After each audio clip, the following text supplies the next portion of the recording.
मनोयोग से, शिद्दत से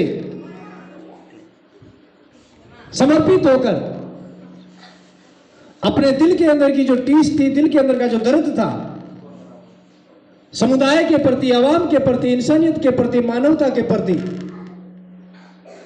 प्रेम और भाईचारा कायम करने के लिए दिन रात एक किए, और जिसकी वजह से आज हम सब आजादी की जिंदगी जी रहे हैं, स्वतंत्रता की जिंदगी जी रहे हैं।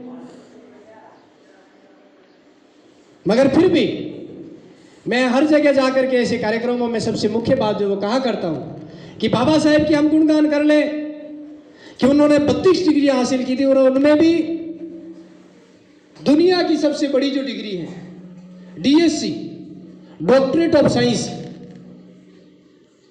जिनको पूरा करने के लिए 8 साल की समय सीमा होती थी। DSc करने के लिए 8 साल की समय सीमा हुआ करती थी, जिनमें 40 कोर्स होते थे, और उस कोर्स को बाबा साहेब ने 2 वर्ष और 3 महीने में पूरा किया था। उस शख्सियत की काबिलियत पर हम चिंतन मंथन कर सकते हैं, उनकी डिग्रियों पर हम शोध कर सकते हैं, उनकी कार्यशैली पर शोध करके जान और पहचान सकते हैं। लेकिन वर्तमान हालातों में हम क्या कर रहे हैं?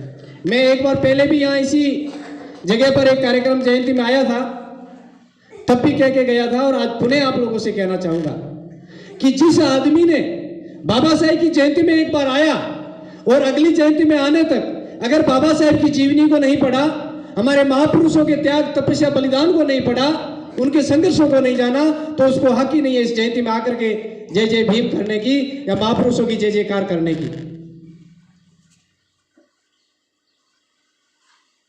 क्योंकि जब तक हम उनकी जीवनी को हमारे जीवन में नहीं उतारेंगे, उनके त्याग और तपस्या और बलिदान को हमारे जीवन में नहीं उतारेंगे, हमारे समुदाय में उसको कायम नहीं करेंगे, हमारी जीवन शैली में उनको नहीं अपनाएंगे, तो इस जयंती की कोई सार्थकता ही नहीं है। बाबा साहेब ने हमें कहा था, सबसे इंपॉर्टेंट चीज उन्होंने जो बताई थी वो ये थी कि तार्किक बनो, वैज्ञानिक सोच विकसित करो। क्या हम आज भी तार्किक बन पाए हैं? क्या ये बहुत विचारणीय बिंदु है। क्या हमारे अंदर वैज्ञानिक सोच विकसित हुई है? क्योंकि हमारे पिछड़ेपन का जो वर्तमान में मैंने जो अध्ययन किया, मुझे जो लगता है जिस क्षेत्र में हम लोग आते हैं, या हमारा जो पिछड़ेपन का सबसे बड़ा कारण है वह पाखंड, अंधविश्वास, अंधश्रद्धा, अंध आस्था, और उस पर हम कभी विचार मंथन ही नहीं करते हैं। क्वालिटी एजुकेशन हासिल करके भी वो मानसिक गुलाम बना हुआ है, अच्छी खासी शिक्षा हासिल करके भी वो मेंटल स्लेव है। तो फिर शिक्षा कहां है? वो तो सिर्फ पढ़ाई की है उसने, MA BA B.Ed की डिग्रियां हासिल की है, वो पढ़ा लिखा हो सकता है, शिक्षित तो ऐसा जरूरी नहीं है। शिक्षित होने की पहली निशानी होती है कि उसे सही और गलत का ज्ञान होता है। शिक्षित होने की दूसरी निशानी होती है कि उसे सभ्य और असभ्य की पहचान होती है, दुश्मन और सज्जन की जानकारी होती है, वह शिक्षित होता है। और ये अनपढ़ लोगों में भी कई बार मैंने देखे हैं, बहुत बड़े विद्वान और शिक्षित होते हैं वो लोग, क्योंकि उनको दुश्मन सज्जन की पहचान है, सही गलत का ज्ञान है, सभ्य असभ्य की जानकारी है, वह शिक्षित है। मैं पढ़ा लिखा हूं, MA BA B.Ed डिग्रीधारी हूं, और मेरा जब भी परिणाम आता है, मैं 10-12 प्रसादियां लेकर के जगह जगह थान पे जा रहा हूं, कभी बाबू जी की प्रसादी चढ़ा रहा हूं, कभी जोग माया की, तो कभी शिव जी की। क्या बाबा साहेब ने हमें इसीलिए काबिल बनाया था, जो संविधान में पढ़ने का अधिकार दिया कि जा बेटा पढ़ लिख करके और मंदिरों में ढोक लगाने जाना? क्या इसीलिए हमें शिक्षा का अधिकार दिया था? नहीं साथियों, मैं हमेशा कहा करता हूं, आज आप लोगों से भी कहता हूं कि तार्किक बने, विशेषकर जो युवा साथी बैठे हैं, अपने अपने घर और परिवार में जाएं और अपने पूर्वजों से, अपने बुजुर्ग मायतों से कहें कि हमें सिर्फ 2-3 चीजों का जवाब दें कि हम घरों में जिन भी देवी देवताओं को पूजते हैं, जिन भी पुरुषों को पूजते हैं, उन्होंने हमें क्या दिया? पहली चीज, क्या उन्होंने हमारी गरीबी को खत्म किया?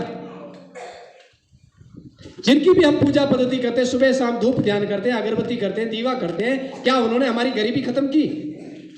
उत्तर मिलेगा नहीं। चलो गरीबी तो नहीं मिटाई होगी, क्या उन्होंने हमारे घर की दुखद घटनाओं को खत्म किया, अकाल मृत्यु से बचाया हो, या हमारे घर में किसी प्रकार की हारी बीमारी नहीं हुआ है, ऐसी दुखद घटनाओं से बचाया क्या?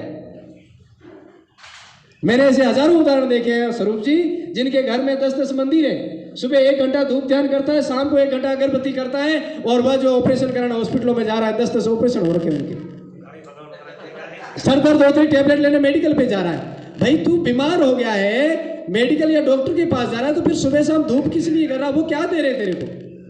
हारी बीमारी दूर नहीं करते, दुखद घटनाएं दूर नहीं करते। चलो यहां तक भी ठीक है, मान लिया कि वो आपकी दुख दर्द खत्म नहीं कर सकते, हारी बीमारी खत्म नहीं कर सकते, गरीबी खत्म नहीं कर सकते, तो इज्जत की सम्मान की जिंदगी तो दे ही सकते हैं। क्या जिनकी हम पूजा करते हैं उन्होंने मान सम्मान इज्जत की जिंदगी दी हमको? ये विचारणीय बिंदु है। आप लोग सोचे कि जिनकी हम पूजा पद्धति कर रहे हैं उन्होंने हमें इज्जत की जिंदगी दी क्या? नहीं दी। क्योंकि आज भी हम जिस क्षेत्र में रह रहे हैं, हमारे पड़ोसी अगर कोई तथा कथित कहने को वो हिंदू है लेकिन स्वर्ण है, तो उनके घर में हम लोग प्रवेश नहीं कर सकते, हम उनके बर्तनों को छू नहीं सकते, उनके साथ में खा पी नहीं सकते, उनके साथ में उठ बैठ नहीं सकते, उनके सामने चारपाई पर या कुर्सी पर बैठ नहीं सकते। फिर उन्होंने हमें क्या दिया? मान सम्मान की जिंदगी भी नहीं दी। तो फिर उन्होंने दिया क्या? मैं बताऊं उन्होंने क्या दिया? गरीबी दी। हमको मानसिक गुलाम बनाने के साथ साथ में आपस में प्रेम और भाईचारा खत्म किया।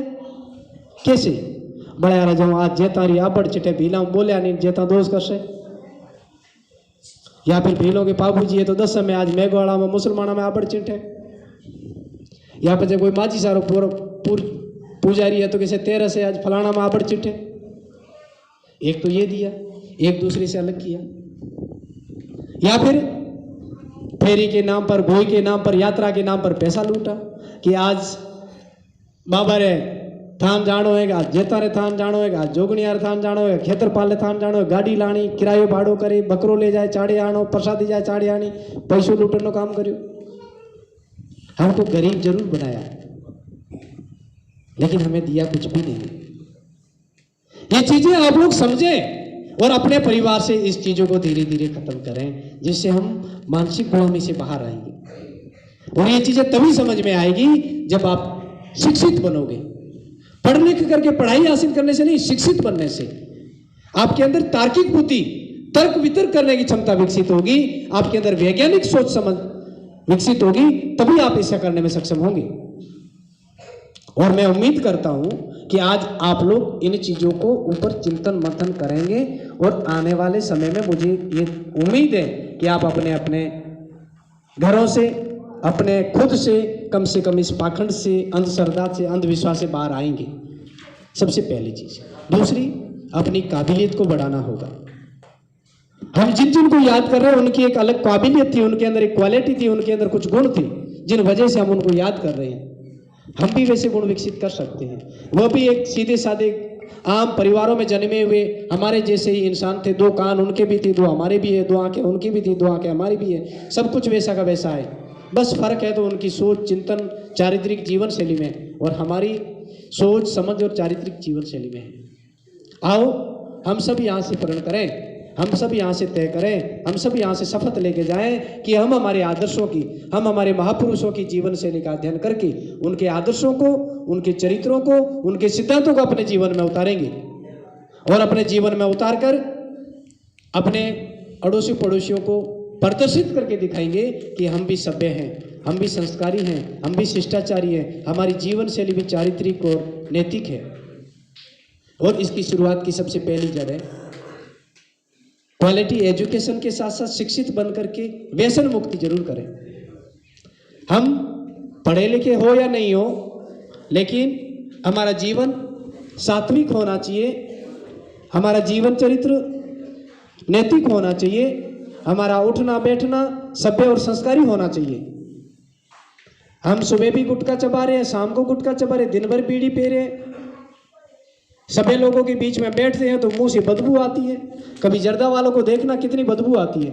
अगर आपके पास में भी बैठता है तो मिराज की इसकी इतनी गंध आती है, उस खुद को कभी गंध नहीं आती, क्योंकि वो खा खा करके वो हैबिचुअल हो जाता है।